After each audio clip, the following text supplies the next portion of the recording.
بسم الله الرحمن الرحيم. اللهم صل على سيدنا محمد وعلى آل سيدنا محمد وبارك وسلم. محترم سامعین، صحابہ کرام کی زندگی کو دیکھ کر سن کر بندہ حیران ہوتا ہے کہ صحابہ کرام کی زندگی ایسی تھی. ہم سوچ بھی نہیں سکتے کہ صحابہ کرام ایمان کے اوپر کس طرح اپنی زندگی گزارنے والے تھے اور دین کی خاطر اپنے آپ کو قربان کرنے والے تھے. انہی میں ایک صحابی ہیں حضرت ابو طلحہ رضی اللہ تعالیٰ عنہ، جنہوں نے اپنا باغ اللہ کے راستے میں وقف کر دیا. ان کا واقعہ آپ سنیں، انشاءاللہ ایمان تازہ ہوگا. محترم سامعین، حضرت انس رضی اللہ تعالیٰ عنہ فرماتے ہیں کہ ابو طلحہ رضی اللہ تعالیٰ عنہ انصاری مدینہ منورہ میں سب سے زیادہ اور سب سے بڑے باغ والے تھے. یعنی کہ ان کا باغ تھا جو بہت بڑا تھا اور سب سے آگے تھے باغ کے اعتبار سے. محترم سامعین، ان کا ایک باغ تھا جس کا نام بیرحا تھا. وہ ان کو بہت ہی زیادہ محبوب اور پسند تھا.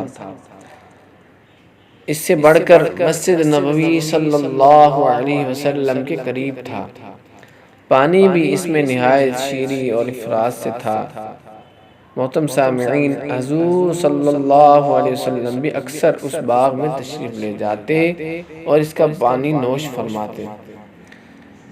محترم سامعین، جب قرآن شریف کی آیات لَن تَنَالُوا الْبِرَّ حَتَّى تُنْفِقُوا مِمَّا تُحِبُّونَ نازل ہوئی، محترم سامعین ترجمہ سنیے.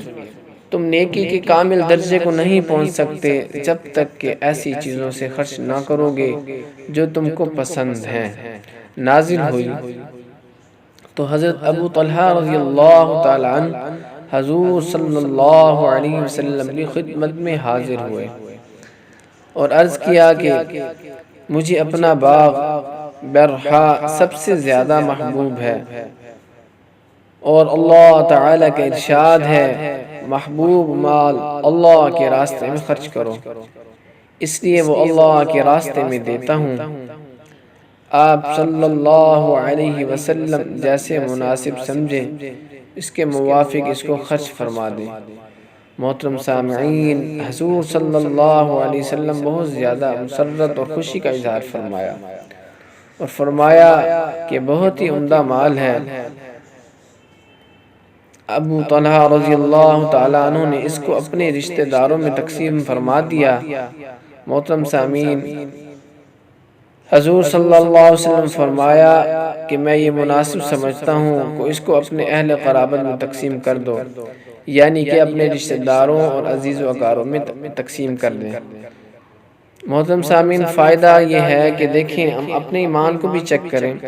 کیا ہم بھی کوئی اس طرح سے کوئی آیت وغیرہ سن کر یا حدیث مبارکہ سن کر ہم جو ہے بغیر سوچے سمجھے جو ہے عمل کرنے کے لیے تیار ہو جائیں؟ محترم سامعین، ایسا نہیں ہوتا. اللہ تعالی ہمیں بھی ان جیسے ایمان سے جو ہے جیسا صحابہ کرام کا ایمان تھا ویسا ایمان ہمیں بھی اللہ تعالی نصیب فرما دے. ایمان کا ذرہ نصیب فرما دے تاکہ ہم بھی جو ہے دین پر اپنا سب کچھ تن من دھن لگانے کے لیے تیار ہو جائیں. محترم سامعین، اللہ تعالی ہم سب کو جو ہے عمل کرنے کی توفیق عطا فرمائے.